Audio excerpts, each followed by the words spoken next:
again all over the world. And the boys are home again all over the world. Japan has today surrendered. The last of our enemies is laid low.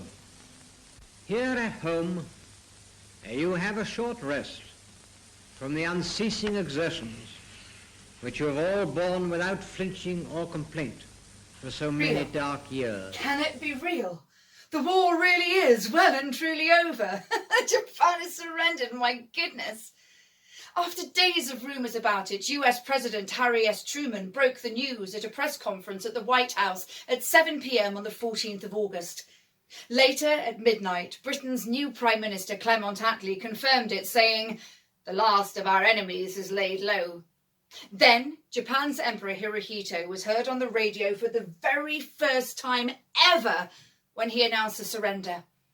And so, the 15th of August 1945 is officially named as Victory in Japan Day, and World War II is finally over.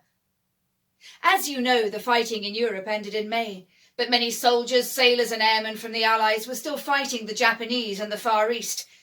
The Allies had told Japan to surrender on the 28th of July, but the deadline passed without them doing this, and so the war dragged on. Many men were also prisoners of war, and we've heard dreadful rumours as to what has been done to the captured British and American men, even those that had surrendered. Far too horrible to go into. And that they've been forced to build a railway too. My brother Harry is amongst them. I truly hope and pray he comes home safe and sound. I suppose that remains to be seen. Anyway, when Japan refused to surrender, the USA dropped 2 atomic bombs on Japan, which it hoped would put a stop to the conflict once and for all. The Japanese city of Hiroshima was bombed on the 6th of August, reducing an area of 5 square miles to ashes, killing approximately 140,000 people. The city of Nagasaki was targeted 3 days later, and a second A-bomb was dropped on the 9th of August, killing 73,884 and injuring 74,909. And who knows what the long-term effects of these bombs will be? Long-term radiation? Diseases? Premature death? Japan's Emperor Hirohito described the atomic bombs as a new and most cruel bomb and was forced to admit defeat. Should we continue to fight, he said, it would not only result in the ultimate collapse and obliteration of the Japanese nation, but would also lead to the total extinction of human civilization. On the 14th of August, Japan surrendered. Winston Churchill, the man who had brought us to victory in Europe, had been placed in a general election by Clement Attlee. And at midnight, the British Prime Minister addressed the nation, confirming the news of the surrender in a broadcast. He expressed his gratitude to Britain's allies in Australia, in New Zealand, India, Burma, all countries occupied by Japan, and to the USSR, but special thanks went to the United States, without whose prestigious efforts the war in the East would still have many years to run.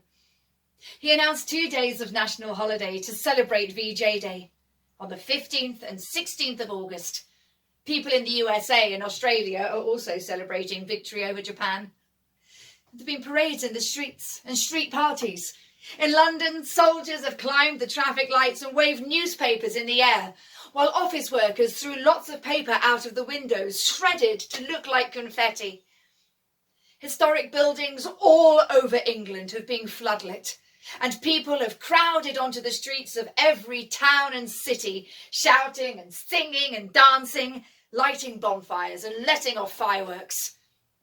Then King George VI addressed the nation and the empire in a broadcast from his study at Buckingham Palace. Our hearts are full to overflowing, as are your own. Yet there is not one of us who has experienced this terrible war who does not realise that we shall feel its inevitable consequences long after we have all forgotten our rejoicings today. But many of our friends and relatives will not return home. They reckon some 71,000 soldiers from Britain and the Commonwealth have died in the war against Japan, including more than 12,000 prisoners of war who have died in Japanese captivity. We will not forget they sacrificed their lives. The millions of military and civilians who died will never be forgotten by their loved ones. How could we forget?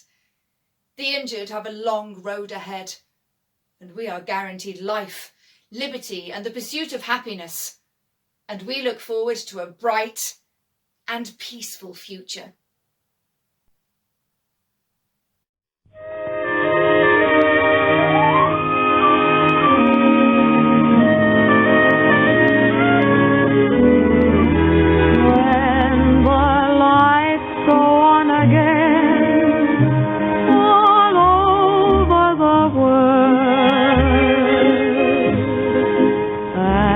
The boys are home again, all over the world,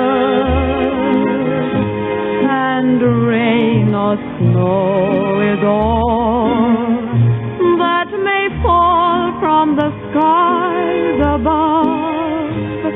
A kiss won't mean goodbye.